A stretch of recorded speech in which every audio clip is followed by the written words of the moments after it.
मामला देख लीजिए, सरकार ने किस तरीके से हम लोगों को बेवकूफ बना करके हम लोगों का कीमती वोट लेकर के और हम लोगों को किस तरीके का ठगने का काम किया है। मुसलमान आज ठगे ठगे से महसूस हो रहे हैं।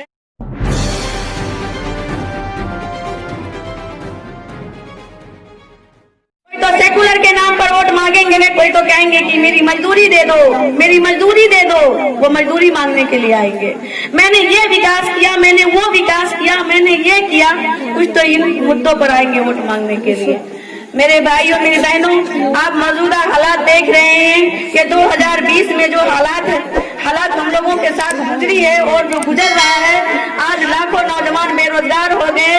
आज ये सारे मुल्क में लॉकडाउन हुआ, लेकिन हिंदुस्तान में लॉकडाउन पर भी सियासत किया सरकार ने। आप लोग ये मौजूदा हालात को देखिए और NRC, CA, NPR जैसे काला कानून के तरफ भी नजर को दौड़ाइए। भूलने की कोशिश मत कीजिए, वो बहुत ज्यादा पहले की बात नहीं है, बहुत करीब की बात है। आप ये राम मंदिर वाला मामला देख लीजिए, सरकार ने किस तरीके से हम लोगों को बेवकूफ बना करके हम लोगों का कीमती वोट लेकर के और हम लोगों को किस तरीके का ठगने का काम किया है। मुसलमान आज ठगे ठगे से महसूस हो रहे हैं। क्यों? आखिर क्यों? हम लोगों का अधिकार नहीं था?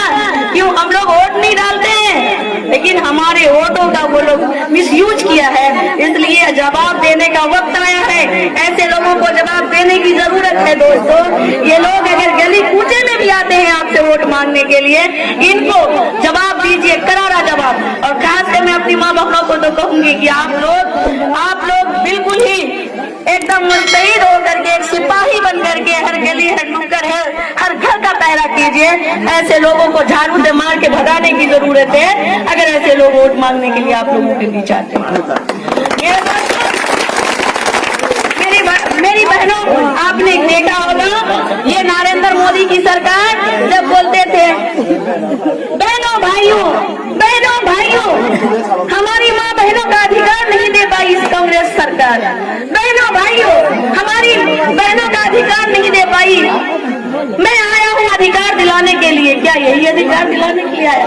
कितनी महिलाओं को उन्होंने नौकरी दिया उनके जमाने में, उनकी सरकार में। देखिए हमारी माँ बहनों का क्या दुर्दशा हुआ है।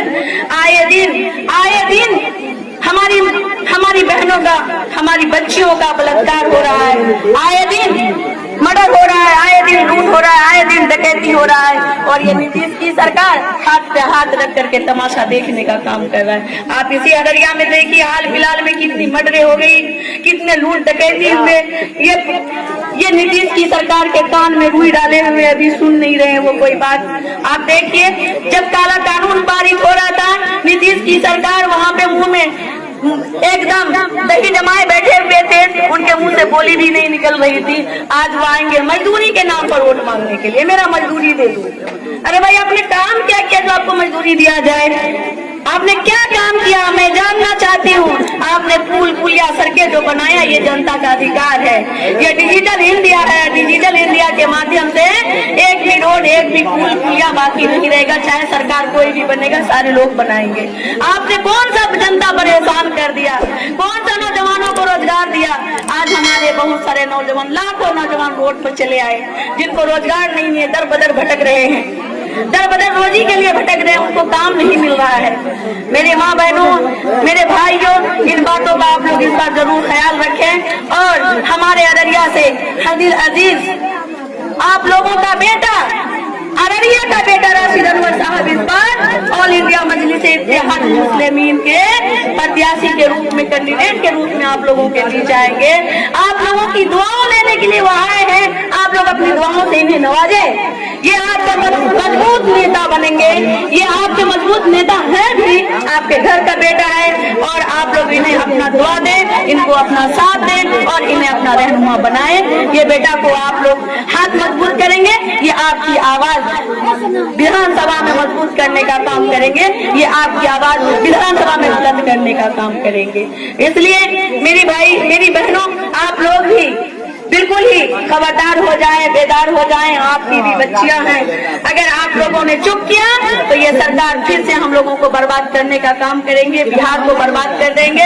इसलिए अगर बिहार को बचाना है, बिहार की धरती को बचाना है, चोर डकैती लूट और बलात्कार को बचाना है तो इस सरकार को कुर्सी से उतारना होगा, इनके जड़ को उखाड़ कर फेंकना होगा। इसके लिए हमें एक अपनाने की जरूरत है, हमें उंगली नहीं बनने की जरूरत है। ताकत मुट्ठी में होती है, ताकत उंगली में नहीं होती। उंगली मत बनिए, मुट्ठी बनिए, ताकि जो है ताकत होगी। एकजुट होकर के आइए, आइए मेरी माँ बहनों, आइए। आप लोगों का भी 50-50 का अधिकार है। अब घर में रहने की जरूरत नहीं है। जब देश आजाद हो रहा था तो सिर्फ हमारे भाई, हमारे बाप ही नहीं शायद लड़ाई कर रहे थे, हमारी माँ बहनें भी लड़ रही थी। हमारी माँ बहन अपने जेवर नोच करके अपने बेटा को और अपने शोहर को दिया करती थी कि जाइए अपने देश की हिफाजत कीजिए, और आप अगर शहीद हो जाएंगे तो मैं सब्र कर लूंगी। मेरा बेटा तुम जाओ देश की हिफाजत करो, अगर तुम शहीद हो जाओगे मैं कलेजे पर पत्थर रख लूंगी। आज यही वक्त आया है हिंदुस्तान में और बिहार में खास के, आज हम लोगों को आजादी की जरूरत है दोस्तों। सारे लोगों ने ठगा है, सारे लोगों ने हम लोग को बर्बाद किया है और मुसलमानों को खास करके वोट बैंक समझा है। आज उन लोगों को सारे जितने भी सेकुलर लोग आते हैं, सेकुलर बन करके उन्हें भी जवाब देने की जरूरत है। और खास के ये जो अभी 15 साल से गद्दी पे बैठे हुए नीतीश कुमार, इनके गालों पे तमाचा मारने की जरूरत है। वो तमाचा आप कैसे मारेंगे? वोट से। वो तमाचा आप कैसे मारेंगे? वोट के जरिए मारेंगे। आप यहाँ से एमएलए जिता करके भेजेंगे, तब उनके बिहार में ज्यादा से ज्यादा आप अपना एमएलए चुन करके जब भेजेंगे तब उनको मालूम हो जाएगा कि अब बिहार की जनता जाग चुकी है, अब हमारे बहकावे में नहीं आने वाली। मेरे गालों पर जोरदार तमाचा मारा है, मैं तो इसकी जरूरत है दोस्तों, बेदार होने की जरूरत है।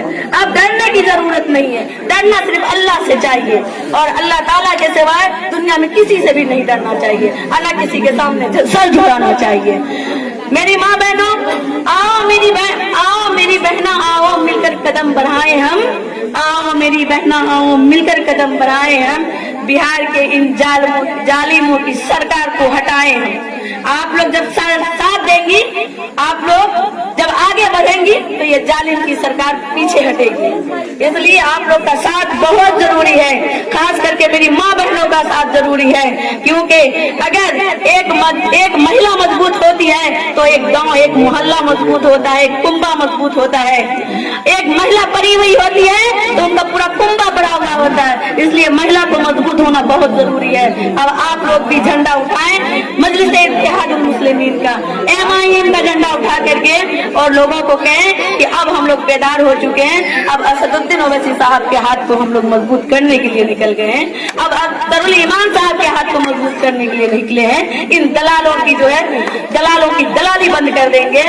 मेरी माँ बहनों, क्या आप लोग इस बार ऑल इंडिया मजलिस-ए-इत्तेहादुल मुस्लिमीन के साथ हैं? मेरे भाइयों बताइए, एक बार बताइए। एक बार हाथ उठाइए। जी बहुत बहुत शुक्रिया आप लोगों का, और मैं फिर से अपनी माँ बहन और भाइयों को तहे दिल से शुक्रिया अदा करती हूँ कि आप लोग इतने रात में आप लोग मेरी बातों को सुन रहे हैं, हमारे प्रोग्राम को सुन रहे हैं, इसके लिए तहे दिल से शुक्रिया।